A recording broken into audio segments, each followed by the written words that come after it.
Okay, last one for this section is from Anthony. Linus, what is your biggest regret as far as decisions you've made for LMG? These are spicy. My goodness. Biggest regret? Not taking the offer. No.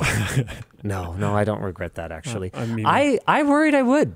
Did I ever say how much the offer was? No. Oh. Well, it wasn't 6 figures. And it wasn't 7. And it sure as hell wasn't 5 or under.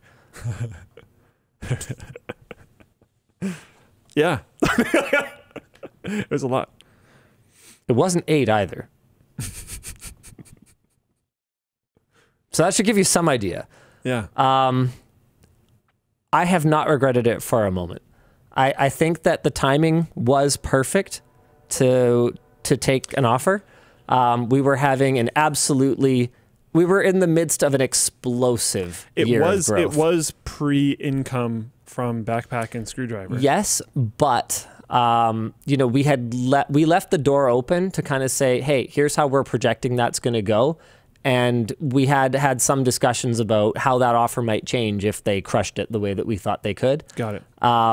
And so knowing that we were heading into a period, I think 2023, 2024 are going to be reinvestment periods.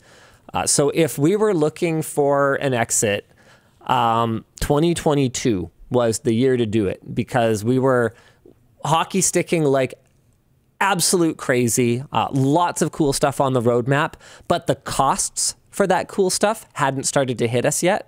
Like building out the lab has been phenomenally expensive, honestly. Like if you bought a screwdriver, if you bought a backpack, if you sent any kind of merch message, if you, anything. Subscribe on Floatplane. Yeah, if you subscribe on Floatplane, you're a huge part of why this vision is happening because because we couldn't do it otherwise. It's that simple, right? So if we wanted to take an offer, that would have been the time to do it, knowing that we were going to be heading into a couple of years that we're not going to see profits grow, maybe even shrink. Right now, we are down year over year in terms of profitability. Don't worry, we're fine. Everything is fine. We're still profitable, but we're down compared to last year. And that's even before factoring in Screwdriver and Backpack, right? And so because the kinds of companies that like acquire, pieces and build portfolios are looking not just at your like some multiple of your EBITDA, it's what kind of multiple you get, right? The bigger the growth they expect, the bigger multiple you might get in terms of the valuation of your company. So EBITDA would be like your earnings before taxes, something, basically like your net income, or your net profit, whatever it is. So pretty much how much money you made. So they will basically go, okay, that amount, let's say times 3 or times 5 or times 9 or whatever it is how much we're going to offer for your company, because we will expect that it will continue to make money and we will make that money back on our investment over some period of time. And the more your growth looks explosive, the higher that offer, because you could basically argue, well, yeah, sure, you could give me 5x EBITDA today, but the earnings you're going to get in this next 4 or 5 years here is going to be so much more because we're growing like this. So the time to take it was 2022. And the not time to take it is 2023, 2024, because I knew that wasn't going to keep happening the way that it was. Obviously, if all goes according to plan, I'm going to look back at the 2022 offer and I'm going to say, well, I would have been an idiot to take that because my vision was great. And, we're worth twice as much or 3 times as much. But I know there's going to be a lull here. Yeah. So I'm in it to win it. And even if that doesn't happen, there's times that I've thought, should I have, right? Like, should I have taken the bag and run, taken the ball and gone home? And to your credit, if you were just financially motivated, I mean, you said the amount of figures, right? I did, basically. You would have been chillaxing to the end of days. All cool. Yeah.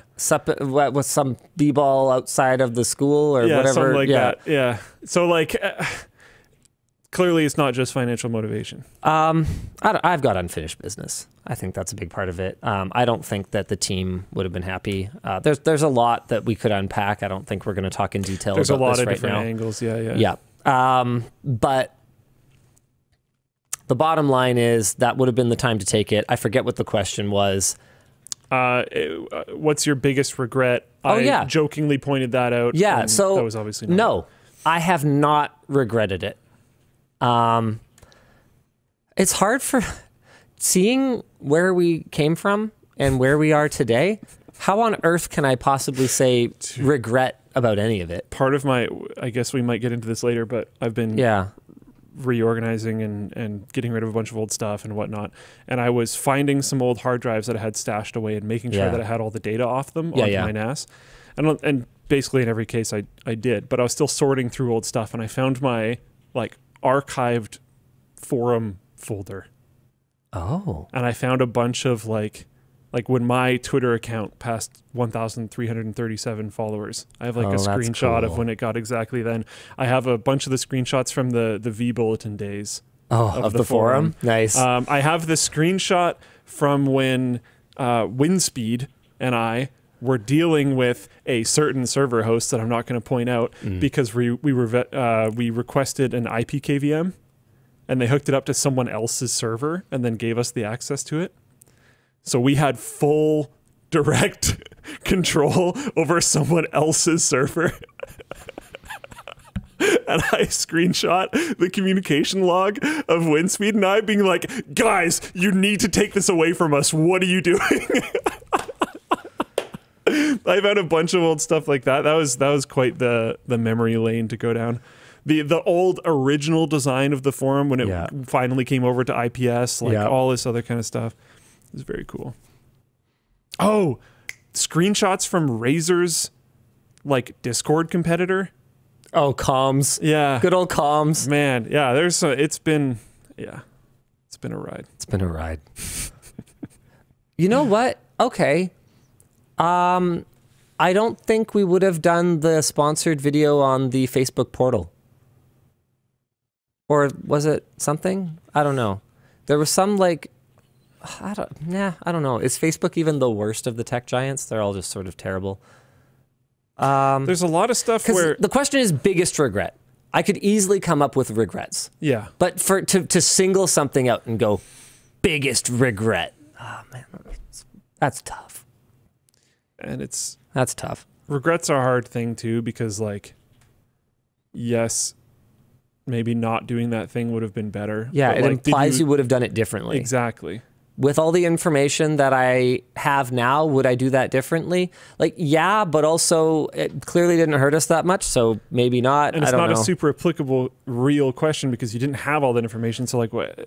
And even the times that we have financially engaged with Facebook, we haven't done anything that breaches our internal ethics guidelines. Like we never said anything, or external ones, we never said anything we didn't believe.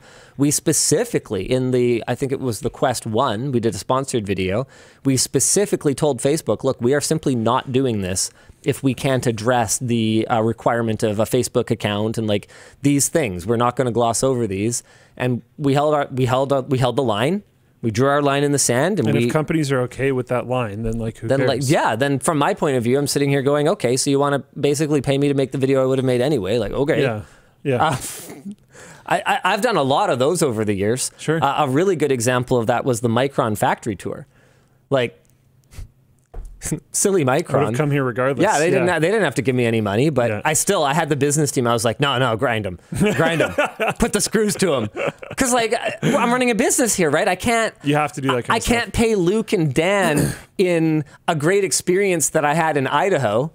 Right? Like, I mean, there's been some times. You know what else I found on that server? Uh-oh. Were there pay stubs? Yeah. Oh, no. I don't take responsibility for the NCIX ones. So that was not my fault. In November, before we broke off. Okay, not my problem. So yeah, it's NCIX days. Good. I have an email sent to you because as much as it was NCIX, you were my boss. But I have an email sent to Linus with an invoice and a request of like could this be paid relatively soon? Because I haven't been paid in 2.5 months and I need money. And I looked at the invoice and I remembered that I used to get paid $5 per LTT video. That is not my fault. Actually, though.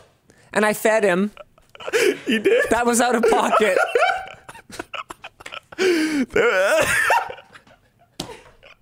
That invoice was genuinely hilarious to like read over. And I would like to make another point. Has a paycheck from Linus Media Group Incorporated ever been late? No.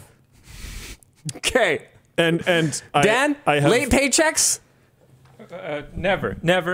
Yeah. You can say if they've been late. Well, I don't get paychecks, so you know. Well, okay, yeah, we do direct deposit now. We used to do paycheck. We did paychecks for a shockingly long time. Vaughn didn't want to give it up because it like costed like $1 more or something.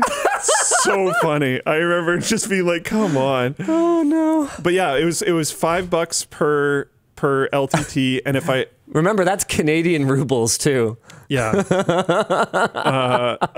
It was. I don't know. It's funny now.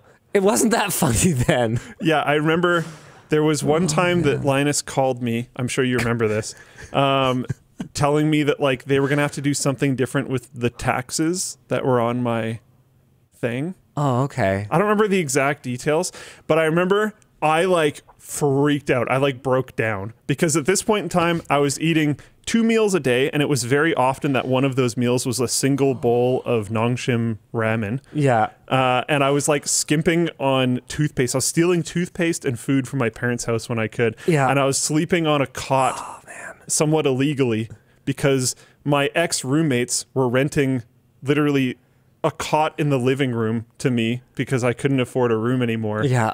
And the landlord didn't actually even know I was there. Was that the place you were living where there was the guy that played COD Zombies and smoked pot and that was basically all he did? Yeah. How did he have more money than you? Because he had a job at, what's that auto parts store that will like drive Lordco? parts? Yeah. Yeah, okay. He had a job at Lordco. Okay. Like a part-time job at Lordco, like massively out-earned what I was doing. But like at that point, I don't know. At that point in time, I was... What the hell were you doing? No wonder your parents told you were an idiot for hanging around with me. I don't know. I saw the vision. And at that point in time, I could do it. I don't think I could live like that anymore. Me neither. Like I couldn't do what we did 10 years ago. Yeah, I know. It's a young person's game doing that. Like now the game is putting up moats, right? Yeah. We're in the castle.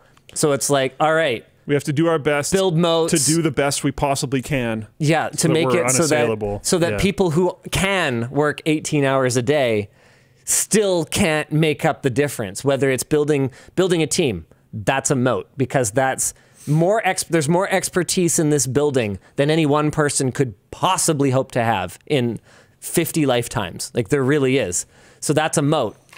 Equipment, like lab equipment, that's a moat. You know, a newcomer can't afford it, right? The business team, the business relationships, that's another moat because, you know, even if we have a rough month in terms of views, we can count on those relationships and those negotiations to go, hey, look, no, you guys need to still pay the same rates. We're going to get our feet back under us. Don't worry, we got this, right? We can buy time essentially. So we've got moats, but pulling all-nighters, that ain't a moat that we can build anymore. Jaden says in full plane chat, in quotes, how did he make more money than you? And then in quotes again, he had a job that paid minimum wage. I think that's literally true. I think that's literally what happened. But I don't know. We were communicating pretty early on about like we should take this to another level. Like this is not the goal. The original idea was that I would work. I've said this a bunch of times on the Wine Show. The original idea was that I would work with Linus 4 to 8 hours a week. And then within like a week of working together, we were like, we could crank more. We could do more with this. We could release more episodes. We could go to a daily release schedule. We could do this other thing with NCIX. Yeah. We could include this like tech-linked thing, or I don't remember what it was called, net-linked at that time? Net-linked weekly or whatever. We could start doing these other things. We could start pushing further, pushing more. And then I kind of saw like you know what, I think this kind of is the future of media, and I think we're kind of on the cusp of it. Yeah. This is not exactly what I thought I was going to do. Yeah. But like, me neither. I kind of want to go this route. It seems more interesting. And then just, I was at an age where I could do it. I could deal with those types of problems.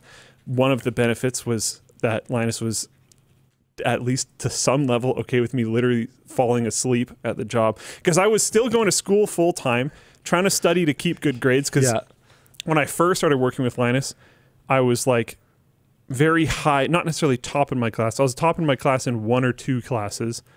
But at BCIT, I had a huge course load. So definitely not all of them. But I was doing very well in school.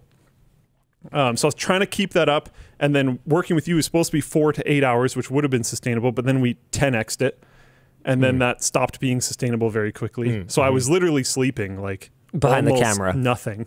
So I would be the biggest downtime I would have in the day, outside of like literally 1 to 3 hours a night of sleeping, was like I'd press record and then there's nothing for me to do for like 5 minutes, so I would literally fall asleep in the chair. Yeah, and then he'd have to like yell at me, and I'd wake up and stop recording. It was crazy. Yeah. Yeah. It's easier now. Yeah. It's a totally different Some people world. are asking what I mean by moats. It's barriers to entry. So it's competitive advantages. It's ways that we can take what we're good at and compete with our strengths against what someone else's strength might be. And their strength might be that they don't need sleep and they don't have children, or whatever else the case may be. By the way, Dan, I do monitor float plane chat. No, you don't. What do you say? People are asking, I think, I'm just ignoring them. tuning in here for a second. People are asking about the Christmas album remaster. Yeah, exactly. And Dan replied to someone, I have decided to do something worse with it. Okay, sir, we've been through this. You are not deciding what happens to the Christmas album. I have decided that the Christmas album is going to be left dead and buried. And then Dan goes, I can't say anything. Linus is here. You've said enough. And yes, I am here and I see it. How many Christmas albums did we sell last week? Thousands. That is last week specifically. I don't actually know the exact number, but I know that as of right now, we are in the thousands of totals sold, and it's definitely a ton more than it was before. To the point where, if I remember correctly, I sent you a message. I think we've revenued over $4,000 on it. Linus Tech Tips Christmas album. I think someone put it on Spotify, and I actually don't think it was us. okay. Someone's selling it on Bandcamp. Like, yeah, I think someone pirated this and put it on Bandcamp. I don't think this is us. I doubt it's us, because I'm pretty sure we only sell it through the forum. Yeah. I give you my permission to go download the pirated one. I mean, we're going to pull it down at some point, so go fast, but don't pay money for it, please. Oh, A-Prime says we have apparently actually had one late paycheck. It was by a day or a couple of days. I can't remember the exact time. It has been years. All right. It's been years. Apparently we've had one. I'd have to check, because that might have been unique to A-Prime, though, because I think the last time I checked with Vaughn, she told me that we hadn't been late on a pay period. If we get to 2K purchases, can Dan remaster it? Because it's currently at $13.33. Well, ideally, no one buys it. Yeah, that would be the best. I just told you guys, I just gave you my blessing to go download the pirated one. We don't. LTT Store, everything on it has to be good. Oh, yeah, it's not going on LTT Store. We can't. There can be garbage on the forum. They want it to be a bonus bin item. No. Even that, like, is my version going to be good enough for the store? You're not going to have a version, Dan. We've been through this.